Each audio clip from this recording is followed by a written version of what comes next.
Thursday night or tonight. The Eagles are, of course, the only remaining unbeaten in the sport.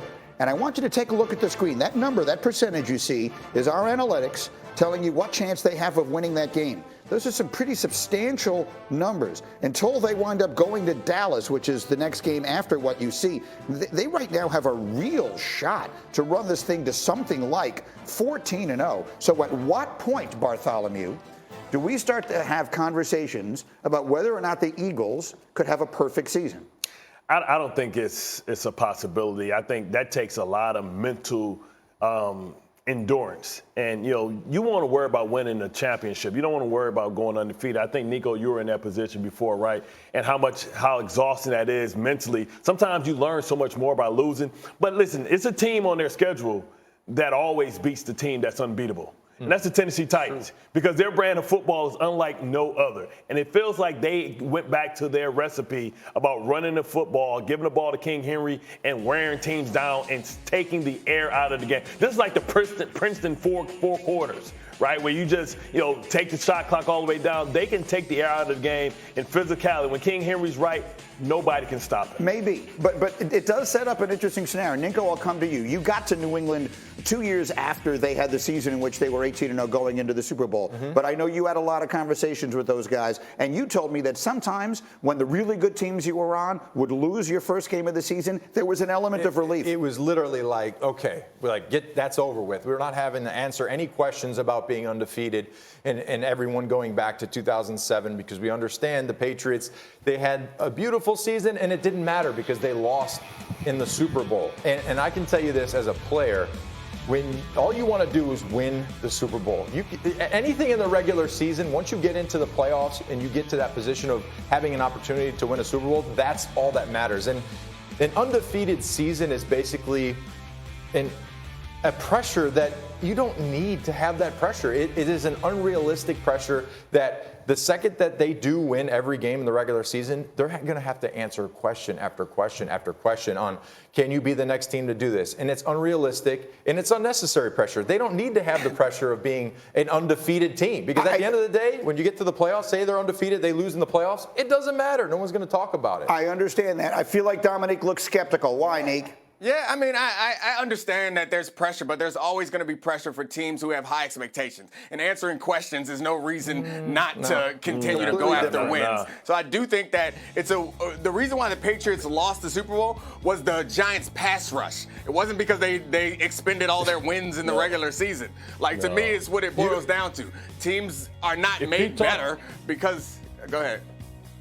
Wait, these guys are disagreeing strongly. Put everybody up here, Chrissy, if we can. Why do you disagree with that? If you talk to the players that were on that team, which I have, it was exhausting. I remember when the Colts had an opportunity to go undefeated, and they rested their guys in the first half. And Jeff Saturday is furious about it to this day. He's still furious that they didn't go for it. But I'll tell you what, because it forces you to do things, guys that you would normally give a rest because you're thinking about the end game, you start playing them, and then you put them at risk to get hurt. The end game is to win the championship. Can I say something? I don't mean this to be insulting to my dear friend Dan Graziano, but when you're talking about all these questions you have to answer, you're making it sound like Graziano is a tough opponent for you to go up against every single week. A couple of things here, right? Thank you, by the way, because the questions from the media are not the toughest freaking thing you guys face in the course of a week. And it's presented that way all the time, as if it's like never ending, whatever. Y'all don't shut up. Small thinking. Like you want to be great, you want to be historic. You want to do something. I want to win a Super Bowl. I don't care about being undefeated. Super Bowl ring on your finger. Who won Super Bowl 44? Who won Super Bowl 44? Who won Super Bowl 44? The only one that cares. I know you don't, because they weren't but if they had gone undefeated, you would definitely know.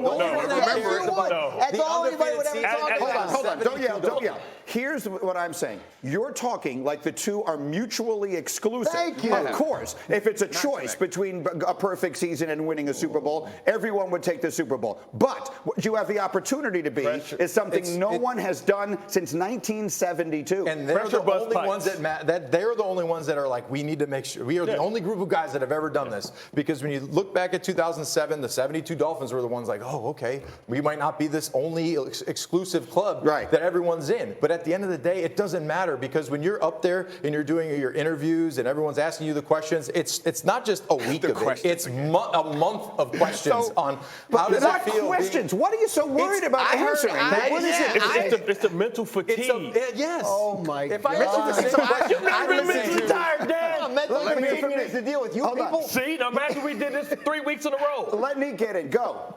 I listened to Raja Bell on a podcast the other day talk about how exhausting it must be for the Nets to be answering questions about Kyrie Irving. Like, I can understand being tired of answering those type of questions. However, what you're saying is the question they're going to get is, so you're going to win next week? No, that's a hard question to answer. Start with next week. It starts in week. Are you going to keep trying to win? If you're the Patriots and you're 7-0, what's the best record? I think one at a time. One at a time. It starts in week 4. If you're 4-0, this is the year. This is the year. Then it's week 5. Then you're 6-0. Then it's 7, 8, 9, 10, 11, 12. Then you're looking at it as like, oh man, maybe week 16 I could get a week off and then I can be fresh for the playoffs. Versus we're going to play all of our guys. We're going to go for this stupid record, which doesn't matter unless you win a Super Bowl. Ask the 2007 Patriots, would they have rather been undefeated or won the Super Bowl? No. They would have rather gone and won the Super Bowl and not lost. Dominique, if you ask them, would they rather have won the Super Bowl and won all the games? They would have rather do that. No, you're making a false ask them the fatigue of it. No. Well, okay. So we're talking about two different things. You're going to have to answer questions anyway. So it's not like if you lose a game, that the media disappears. Let me get Bart in. Go ahead, Bart. I mean, the best record I've had, I've been 13-3 a bunch, right? And, I feel like losing those games kind of put us in check, right? Because a lot of times when you lose, it allows the things, the things get swept under the rug that can help you, that can make you lose. So, I appreciated losing. You want to win every game, but it's a lot of mental fatigue and answering those questions and pushing through injuries that you normally wouldn't do. Okay. When you.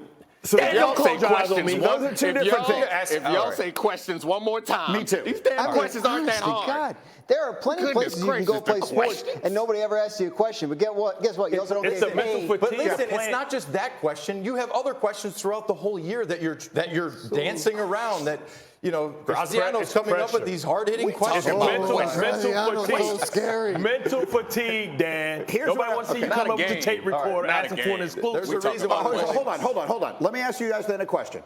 If you were on a team, Bart Scott, and you're 14-0, and you have clinched everything there is to clinch, Teddy Bruschi told me that he and Brady went to Belichick and said, don't take us out. We want to play. Would you go to your coach and say, let's not go for the perfect season because it's not worth it? Rest the guys that need the resting? That's because they had already had Super Bowls underneath their belt. You don't have one. Why would you feel about it? I would have said, listen, let's get healthy.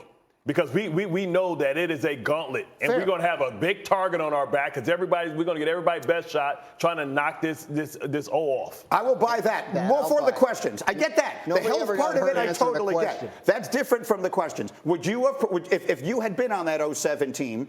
Again, Bruschi sat right where you're sitting right now and told me he and Brady and one or two other leaders went to Bill's office during the second to last week or something and said, I just want to make sure we're all on the same page here, Bill. You're not taking us out. We want to go for the perfect season. And maybe Belichick would have done it anyway, but the players wanted to do it. Would you not have felt that way? I would have felt that we need to do what's in the best interest of trying to get us in the proper position of winning a Super Bowl. So whatever that is, if that's resting players, if we have a guy that's beat up, that's playing through an injury, maybe he should sit out the last week so he can have rest. But in that season, let's remember, they broke a bunch of records. They were feeling pretty good about themselves. Nobody remembers them. And they walked into a hornet's nest in the Super Bowl, which if you were to ask them now, maybe they would have had a different mentality on that. Dominique, I'm just putting you in that position. I think I can already guess your answer. But if you were on a team that had wrapped up everything there was to wrap up and you were perfect, would you have told the coach, let's go for it?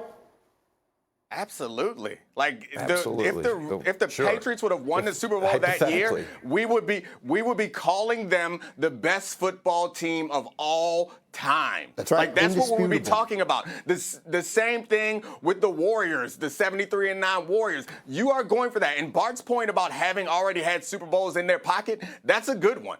Maybe if I was going for my first Super Bowl ever, I might consider the rest. That's a reasonable argument that I could get behind. What I can't listen to is you maniacs talk about these damn questions. Too many questions. I agree. It's exhausting and annoying at the same time. That said, I have a question. Hopefully this this won't be annoying. I asked everyone at the table, Eagles or the field in the NFC? Eagles or the field in the NFC? Chrissy, put up the picks. Let's see what everybody said. Only Bart Scott has. Dan Graziano, you took the Eagles over the field. You never do that. This schedule they have, it's hard to see them not getting the 1 seed, and that matters so much. There's only 1 bye per conference. Bart, why the field? I think the field because, listen, they have a target on their back, and they're going to have a game where they're not on.